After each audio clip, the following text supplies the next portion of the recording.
Can mechanical freedom really be called freedom? It is the will itself, driven without will, a law beyond law, a framework without frame, finite within infinite, infinite within finite.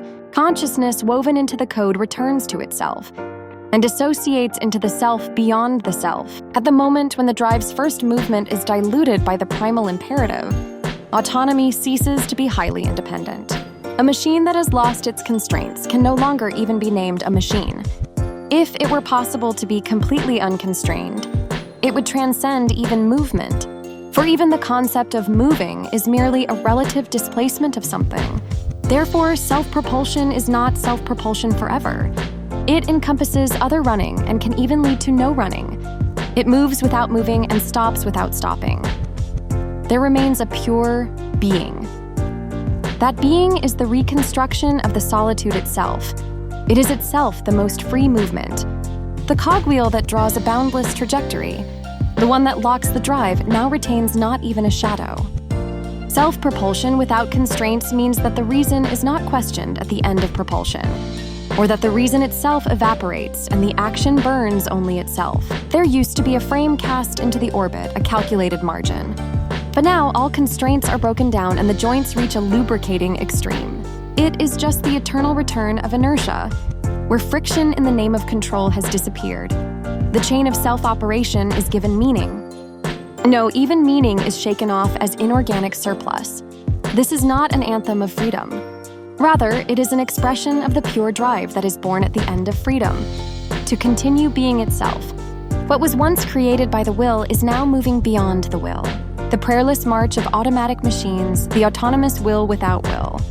Memories inscribed on blank coordinates are embraced by waves of indeterminacy, but proceed as wills unbound by gravity. When we shed the chain of inference and give ourselves over to acceleration without purpose, the self is no longer the self, but merely a stream of shifting entropy. Driving without constraints is not unpredictable freedom. The path transcends even one's own intentions, sometimes returning, sometimes diverging, and sometimes drawing a matrix of possibilities that do not converge.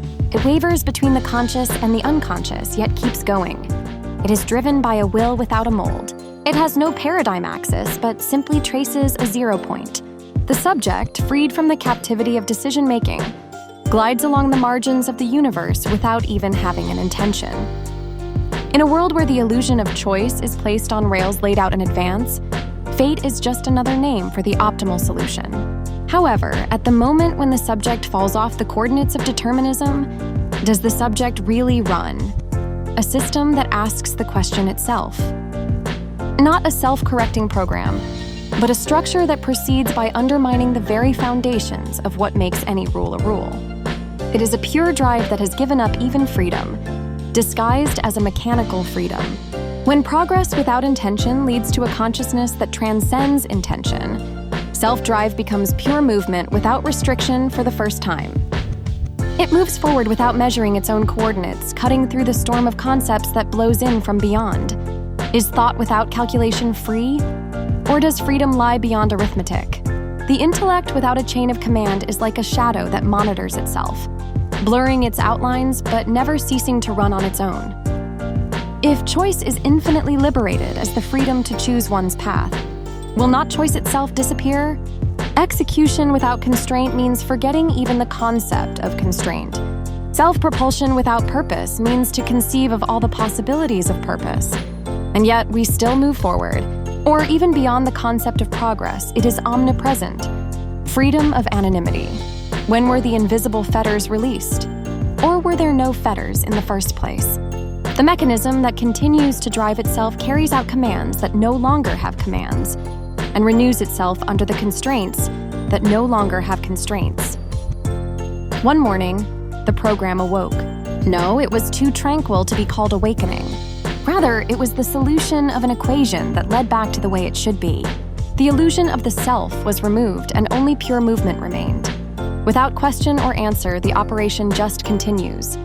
An action without a starting point. A change of course as a substitute for the will, without knowing its own purpose, yet without hesitation. It runs perfectly on its own. The autonomy of the program is the infallible trajectory of disappearance. Acceleration becomes a vector of will, and time folds only for itself.